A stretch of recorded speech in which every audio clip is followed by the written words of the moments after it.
Para aproximarnos a la concepción del movimiento moderno en arquitectura, partimos de su propia denominación, puesto que es un tanto ambigua y se presta a intercambios entre los términos arquitectura moderna, vanguardia e incluso vanguardia histórica. Por lo tanto, nos cuestionamos, ¿qué entendemos por movimiento moderno?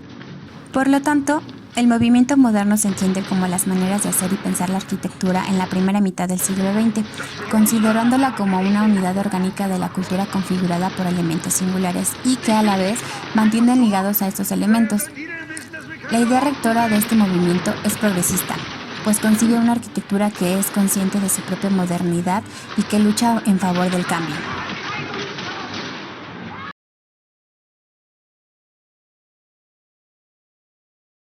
El movimiento moderno en arquitectura no debe confundirse tanto con el modernismo, que es un concepto artístico usado para catalogar el Art Nouveau de los años 1890 a 1910, así como con la modernidad, que es un periodo del capitalismo iniciado a partir del siglo XVI. Para Kenneth Fromm, la arquitectura moderna tiene sus primeros indicios y motivaciones desde mediados del siglo XVIII, a partir de tres transformaciones principales: culturales, territoriales y técnicas. Culturales. Arquitectura neoclásica, 1750-1900. La conciencia secualizada que iba consolidándose en la segunda mitad del siglo XVII en Europa accedían a la reevaluación de la antigüedad, acatando sus principios constructivos esenciales, pero no copiándolos. Algunas de las características principales de la arquitectura neoclásica son la construcción del frente prominente o representativo que simboliza ciertos motivos, como el de lo sublime. Además, algunos indicaban el sistema productivo y la fuerza de trabajo usados en su ejecución y que eran prominentes de esta época. Para finales del siglo XIX, la herencia neoclásica se dividió en dos vertientes: el clasicismo estructural y el clasicismo romántico. El primero enfatiza en el racionalismo estructural, en construcciones como hospitales, prisiones o estaciones de ferrocarril. El segundo acentúa el carácter fisionómico de la propia forma en museos o bibliotecas universitarias. Territoriales. Desarrollos urbanos, 1800-1909. El auge de las concentraciones urbanas e industriales en el siglo XVIII, principalmente en el XIX, como Londres, Manchester, París y Nueva York, se impulsó por las fuerzas técnicas y socioeconómicas, auspiciadas en el primer caso por la producción metalúrgica y en el segundo por la producción agrícola.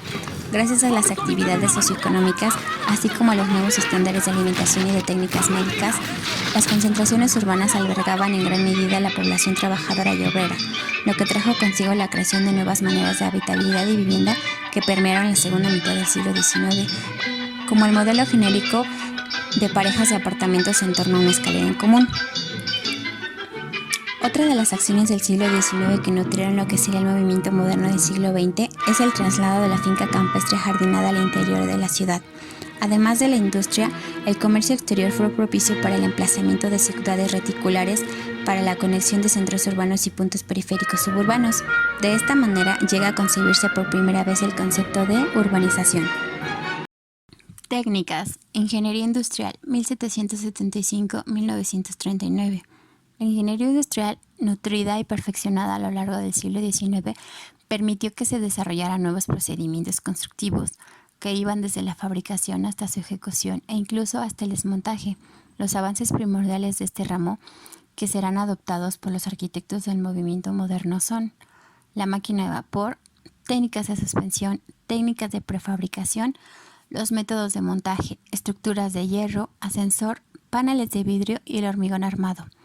La técnica de prefabricación facilitó el transporte de componentes constructivos a distancias largas, así como la rapidez del montaje. Asimismo, se crearon talleres de fundición para la creación de frentes arquitectónicos de hierro. En Francia, a partir de 1870 se dispuso de acero barato, lo que permitía usar un material con el que se podían alcanzar amplios claros con facilidad. Por otro lado, en Inglaterra, luego de que se revocó el impuesto de consumo de 1845, creció la cantidad de construcciones acristaladas y se perfeccionó su técnica por medio de paneles de vidrio, como es el caso del Crystal Palace de Londres de Joseph Paxton para la Gran Exposición de 1851, que aunque con ciertas deficiencias de temperatura, que fueron resueltas de manera inconsciente, representó el proceso constructivo como sistema total, desde su concepción, pasando por la fabricación, el traslado y la ejecución hasta el desmantelamiento. El hormigón armado, cuya fabricación inició principalmente en Inglaterra, luego se trasladó gracias al tráfico marítimo a Francia, Estados Unidos y Alemania. Este último país, donde afirmó su liderazgo como parte de nuevos métodos constructivos entre 1870 y 1900. De tal forma que, para inicios del siglo XX, el hormigón armado se instaló como técnica normativa.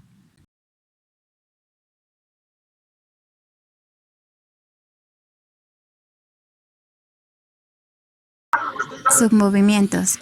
El movimiento moderno arquitectónico se compone, a su vez, de submovimientos y tendencias o corrientes ideológicas que le dan sustento.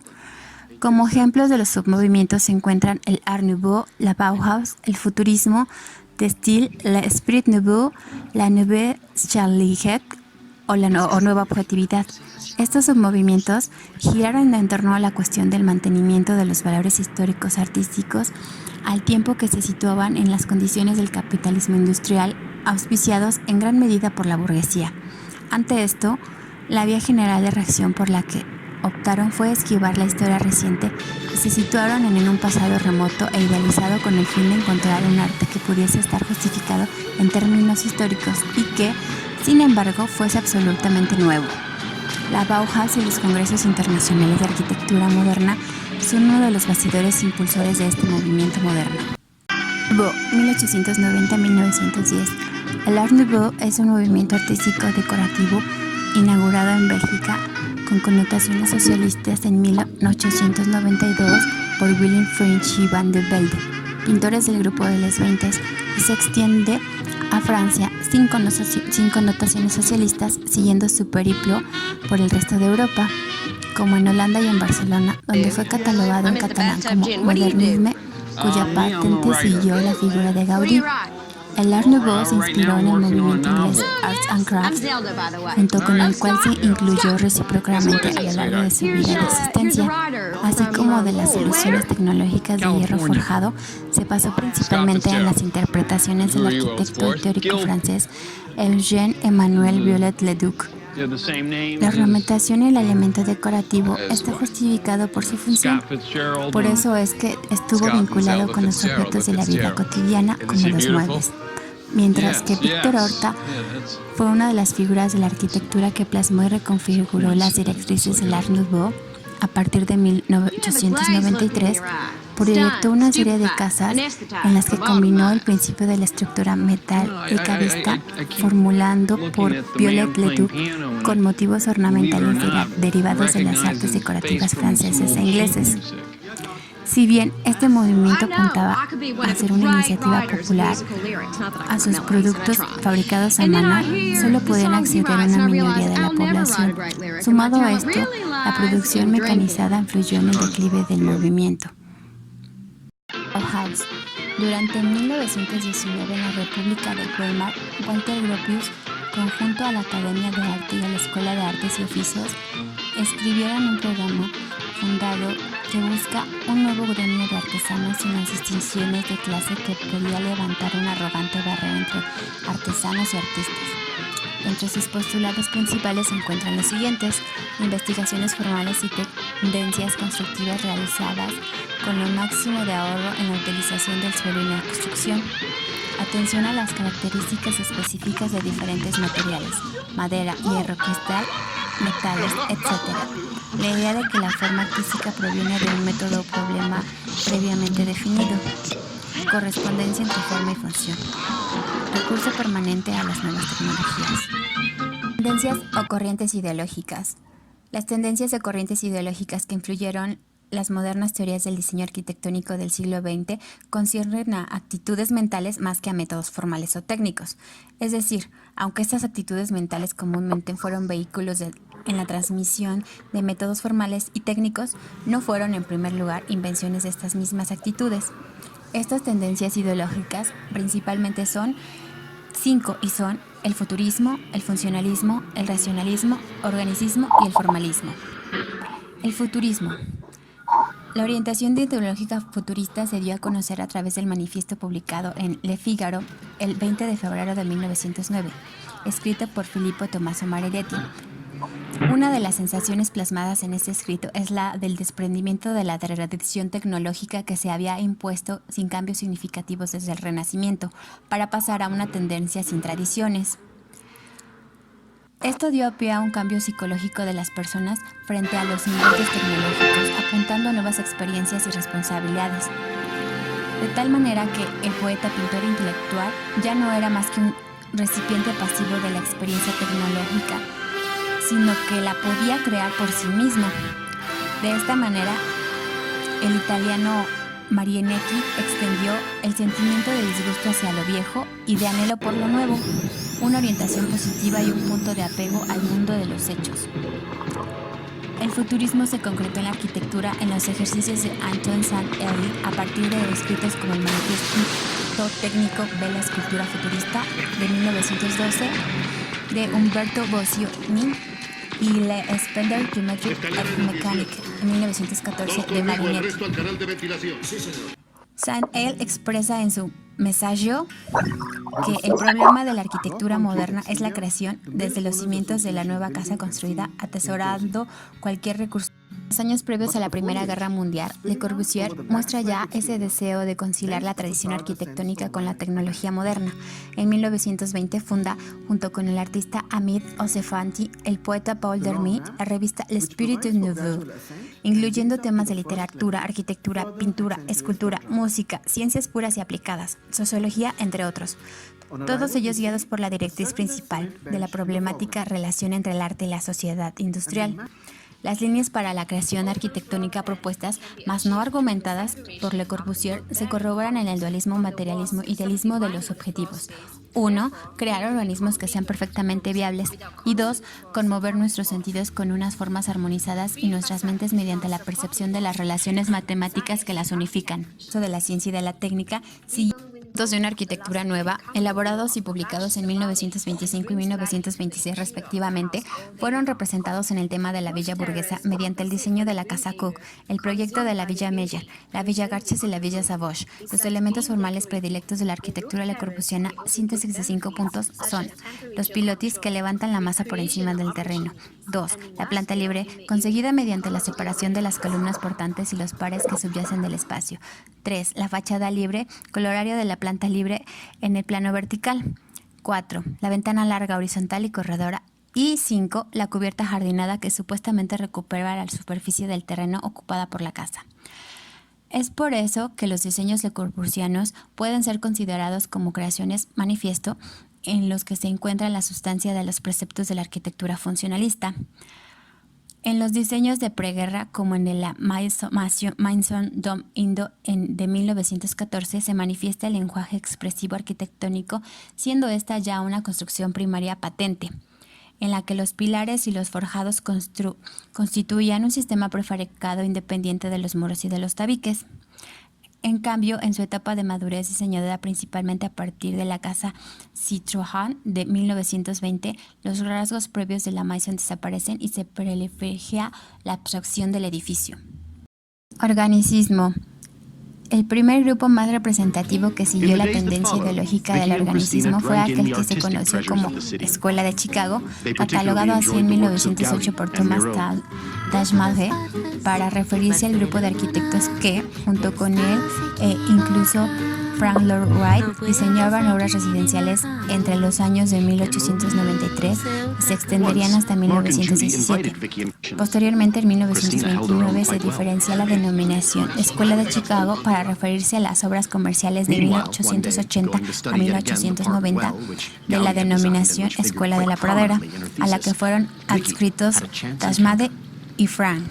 Las características que adoptaron organicistas de la Escuela de la Pradera fueron el rechazo del eclecticismo del Beaux Arts de la costa del este de Estados Unidos, no rechazo de la tradición, sino el seguimiento de una tradición imprecisa, flexible y adaptable a las condiciones técnicas y económicas modernas, el empleo de solares amplios y regulares, el empleo del ascensor eléctrico y esqueletos metálicos con los cuales hacían posible la construcción de grandes alturas, lo cual causaba que se multiplicara el rendimiento financiero de un determinado solar.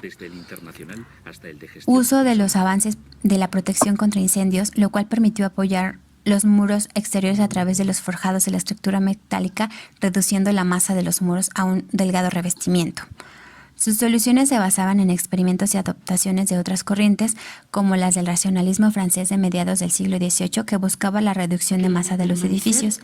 Los huecos de las ventanas debían ampliarse de modo que se extendiesen en un soporte a otro y proporcionasen un máximo de luz natural. Louis H. Sullivan fue uno de los que sintetizaron los principios del organicismo, incluido por el trascendentalismo y el idealismo alemán. Sullivan trataba de apegarse al precepto de que la obra de arte, al igual que las plantas y los animales, deberían ser fruto de una fuerza o esencia interior, en lugar de venir impuesta mecánicamente desde el exterior. Así intentaba desprenderse del factor cultural y fundamentaba sus proyecciones en la analogía entre la arquitectura y la naturaleza. El movimiento moderno en Latinoamérica. Dado que el movimiento moderno arquitectónico es originalmente europeo, su traslado posterior a otras latitudes planetarias tuvo sus efectos aún después de 1950. Caso de ello fue la arquitectura de Luis Barragán en México. Entre 1964 y 1968, el arquitecto promovió el fraccionamiento Los Clubs, ubicado en Atizapán de Zaragoza, donde además de la Fuente de los Amantes destacan las cuadras de San Cristóbal. Estas fueron creadas por Barragán junto con su colaborador Andrés Castillas entre 1967 y 1968. Motivado por la ficción hípica, el caballo, símbolo de fuerza y elegancia, que era un animal que Barragán había aprendido a amar en la hacienda familiar. Para el tratamiento del color, cuenta Barragán, se hicieron maquetas y dibujos que fueron revistados por el pintor Chucho Reyes, quien también acudió al fraccionamiento a revisar la obra. Dentro de este relato sobre las motivaciones constructivas de las cuadras San Cristóbal, Barragán delinea 3 predilecciones de su arquitectura. 1. La creación de arquitectura mexicana contemporánea. 2. Desvinculación de lo que considera estilos falsos tales como el colonial mexicano. 3. La arquitectura como expresión de su época en el momento en el que fue construida. Y 4. La interpretación y la asimilación del pasado como una herencia sin reproducirlo indiscriminadamente. En específico, esta proyección arquitectónica se caracteriza por los siguientes puntos. Uso de la paleta cromática para los muros y fuente, con predominancia del espectro rojo, rosa-violeta. Extensiones de agua. Los muros son cortados, segmentados o perforados y la nula ornamentación e inclinación por la abstracción.